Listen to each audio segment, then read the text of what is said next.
Alright, it's Christopher Fox once again, and this is a request assigned for the Juicy Fan 1237, and the name of this video is Thumbs Was Weird Strange Parodies of Creator of Jimmy Something. Always check it out. Yay. Is sponsored by the Nick Box, a quarterly subscription. That's some rock box candy. That ships out every 3 months. If you want to stay tuned until the end of the video, I actually unboxed one. If you want to check it out for yourself, check the link in the description. The parody. A genre capable of explicitly revealing the trends and potential problems within a genre or individual film. But usually it doesn't. Parody movies can be funny, but they need to be well thought out. Something like Young Frankenstein is funny, but it's also a loving tribute to the film it's based on, using the same kind of cameras and filming techniques as the original. A lot of great parody movies come from a place of love and respect, but it's a genre that totally cannibalized itself. The movie series and all its spin-offs and rip-offs totally killed the genre in potential respect for this kind of filmmaking. I mean, how do you make fun of the hit 2004 film Napoleon Dynamite? You just hire an actor to do a Napoleon Dynamite impression. It writes itself. The parody movie became a gross-out, over-sexualized, and cringe-worthy genre. And I mean more cringe-worthy than unironically using the word cringe to criticize something. Or ironically. But there are gems in the parody genre, and I think I've rediscovered the biggest diamond of them all. That's right. Invitation to Love, the parody soap opera from Twin Peaks. But today we're talking about the Thumb movies. Thumbs was, maybe is, a series of short parody films developed by Steve Oderkirk, a comedy filmmaker best known for his work Why is there a face on your thumb? And franchises like Jimmy Neutron and Back at the Barnyard. Jimmy Neutron Boy Genius, of course, was nominated for an Oscar. I love this show, still do. Producer, this guy was technically Oscar nominated. Jimmy Neutron Boy Genius, Steve Oderkirk. Neat! You remember this? Oh. Yeah? That's Oderkirk's company, O Entertainment, who were the producers of Thumbs. The Thumb series is comprised of 6 films and a few shorts. Reminds you of Annoying Orange. A variety of classic and then modern movies. Thumb Wars, Thumbtanic, The God Thumb, Franken You can buy them on DVDs? and Bat Thumb. The most famous being Thumb Wars. I'll try to look for those. It was often airing on Cartoon Network as a precursor to the Clone Wars and other networks like UPN. It's Thumb Wars! I'm sorry, what was that last part? Thumb Wars, Thumb Wars, Thumb Wars! For some reason, Thumb Wars even had a special promotional tie-in with Cinnabon when it came out in 2001. Of course, this tie-in featured a cinnamon roll themed after Princess Bunhead, the Leia stand-in for the filmette. And, of course, it was a lot more tasteful than Cinnabon's tweet after the passing of Carrie Fisher. Thumb Wars and Thumbtanic were released as a double-feature DVD and PSP UMD, which is how I initially saw them. I loved Star Wars parodies as a kid. I thought they were so hilarious. Yeah, they're like funny. Making fun of Star Wars? What a revolutionary idea! Movies will never be the same! And Thumb Wars was no exception. Luke, I am your mother! Oh my god. Thumb Wars tells the story it feels of like Robot Chicken. Groundwalker. These do. As he and a ragtag team of thumbs attempt to stop the nail side of the thumb from turning every thumb into the galaxy into a nail thumb. Fascinating. Luke is a parody of Luke with all his whiny habits, and he's introduced to the power of the thumb when he meets a would-be Obi-Wan Kenobi. I am Ooby-Doo Banooby. I have the silliest name in the galaxy. What's your middle name? Scooby-Dooby. Ooby-Doo, Scooby-Dooby, Banooby? Thumb Wars is the silliest thing in all the galaxy. It's not really a critique of Star Wars, but rather it's just a recount of the story told by someone who's really only seen the original Star Wars trilogy once. The kind of jokes told are very surface-level observations. The fucking spaceship is a hand. Harrison Ford. What's the opposite of a father? A mother. And Yoda is clearly a puppet.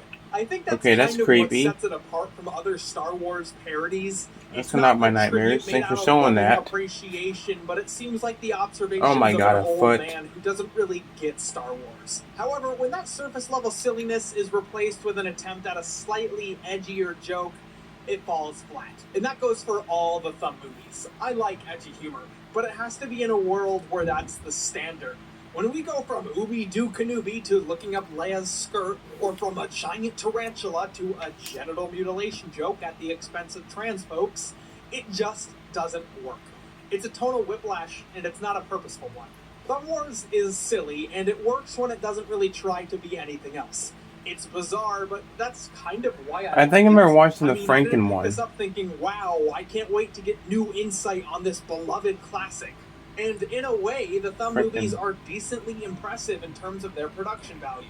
I'm a big fan of model miniatures and love puppets in movies. A lot. Controversially, I don't really think real thumbs are used as often as they try to make it seem. They look more like thumb-themed puppets moved around by off-screen hands. I was able to find some behind-the-scenes images on an Oderkirk fan site, and it shows not every character was a thumb, and I don't even know why I'm looking this far into it. Although Thumbs calls this kind of animation Thumbimation, a similar method was used before by Nickelodeon for the Kablam and all that spin-off. I remember that show. Now. Nick called it Chuckamation. However, the Thumb movies like to go one step beyond. Yeah, they I love that. This animation. Too bad they can't bring it back. Animation. Synchrovox is an animation method developed in the 1950s by Edwin Gillette. It's a cost-cutting technique which cuts out real lips and superimposes them onto mouths of cartoon characters. Yeah, that's creepy. Shows like Clutch Cargo experimented with Synchrovox, but the method wasn't used much after a few experimental shows because of its creepy nature. Yeah. Courage the Cowardly Dog used I remember that too. That scared me. However, and it regained prominence in the early 2010s from the popularity of The Annoying Orange. That's what I was talking about earlier. This Incredibles cartoon parody. I hated it as a kid, but I kind of love it now. It's just so odd.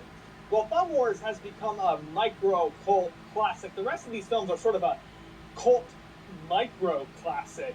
A lot of the re-uploads on YouTube rarely break 100,000 views. Oscar nominee Steve Oderkirk wanted to keep making Thumb movies past the initial 6, but the closest he got to the Thumb Matrix and World Thumb Wrestling was a short lampooning the 2008 election. The other 5 Thumb movies never quite hit the same charming level of silliness. Yeah, I remember that one, the Franken Thumb thing. If you're going to watch the other Thumb movies, I'd suggest Thumbtanic. It has that same kind of old guy who doesn't really get these movies' energy. The scenes and moments it makes fun of are just so obvious, like I'm king of the world. I'm a dentist! Or Jack draws a naked girl. But there are moments which are just stupidly hilarious, like the tarantula climbing on the boat right before they hit the iceberg. Blair Thumb is just as silly can be. It's just a bunch of dumb teenagers going out into the woods to make a movie. So is Vic short for Victor? No, victim. My dad was bludgeoned to death. Whoa. There's this moment which parodies a famous scene from the Blair Witch Project where they're all inside a tent and somebody starts banging on the tent. You never see the Blair Witch, but here you actually do see a monster. But this joke landed so hard for me as a kid, and it still does here.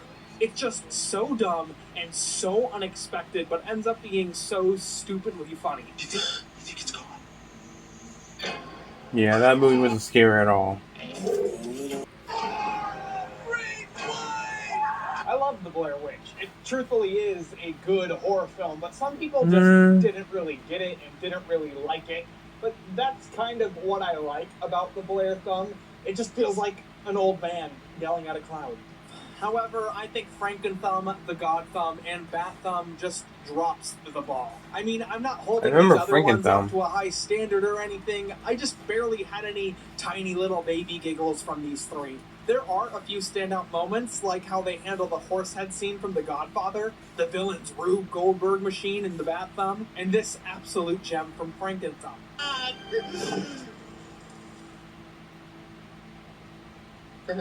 But at this point, I feel like I'd seen everything this series. Yeah, I remember this one. This one's actually kind of creepy. The other films when they do happen, but I feel so ashamed for being invested in the series enough to get them. A lot of these would probably work a lot better as 3 to 7 minute shorts as opposed to half-hour specials. And I mean truly half-hour, like 30 minutes, not 22 minutes. Yeah. I do know a lot of these aired on TV, and I'd be very interested to see the 22-minute cuts of them to see if they work any better. Because by the end of nearly every one, I'm sick of it. Then again, I'm not really sure these are the kind of things you're supposed to marathon. It might just work better as a weird thing that pops up on TV that one has no face. At 3 a.m. Sometimes your enjoyment of something depends on whether or not you're in the mood to watch it. And by the end of these, I wanted to watch anything else. After searching around for a bit, I was able to find a TV cut of Thumb Wars on YouTube. It has 8 minutes cut off of it, and it flows a little better. It doesn't have the time to drag on, I guess. I don't know why I'm trying to offer these things thoughtful criticism. While there were plans to make other Thumb parody movies, I don't really think people were interested. I mean, how many of these do you really need to see before you get the joke? Through researching online, You don't need much. around, I was able to find this, however, thumb.com. It has this little gif of an electric thumb and a countdown clock counting down to December 1st, 2019. I don't really think it's going to lead to anything, but apparently it is run by O Entertainment, so who knows? Thumbs is just one of the silliest and most absurd things I've seen in a It's very absurd. There's no thoughtful conclusion here. It's just sort of an end. Go check it out if you want to, or don't at all costs. I know my last 2 brain cells will. This video is sponsored by the Nick Box, a quarterly subscription box which ships out every 3 months. Now, the people over at Culturefly were so nice to send me over one so I can unbox it, and you guys can get your own through an exclusive link down below. Be sure to use the link in my description. That's how you help me out. Oh, cool. Is this a vinyl figure from Aw Real Monsters? In a video a little bit ago, I was explaining how I was watching this in October. Oh my god, this is going to be a test right now. That's Icus, Crumb, and Obelina. Oh, look at that. That's so cute. That's cool. The next thing that I got here is a Clarissa Explains It All fanny pack. It's as 90s as 90s can be, with all those little geometric shapes. And I love that color palette. Wow. This whole office is that kind of teal, pink, and blue color palette. So I'm going to become a fanny pack person just because of this, and I am going to wear this next time we go out. So are you looking forward to that? No. I think this character is a little before my time. I think that's Stickly, who was a Nickelodeon host for a programming block, if I remember correctly. Yeah, there we go. This is a cute little shark. little stick boy. For some Legends of the Hidden Temple paraphernalia, I guess would be the right way to describe that.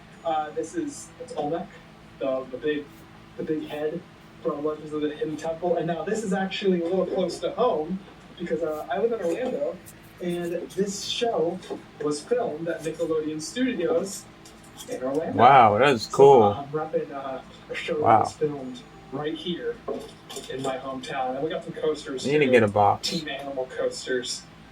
We just got a new wood coffee table, so those will literally go out there right after we're done filming this.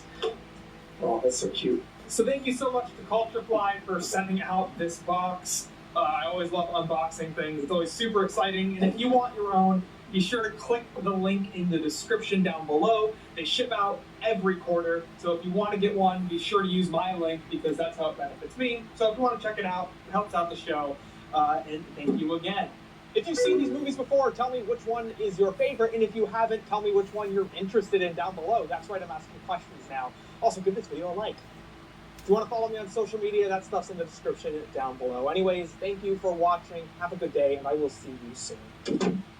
Okay. Man. I forgot about those Thumb movies. And Thumb movies look weird. The one with the foot? Like, what the fuck? Shades of Dan Snyder, that's for sure. Damn. But, yeah. So, they're all free on YouTube. I mean, I'm not going to react to them, but there's 10 of them, I guess. But, yeah. So, I mentioned that. So, with that said, thanks for watching, guys. Take care. See you on the next one. Peace.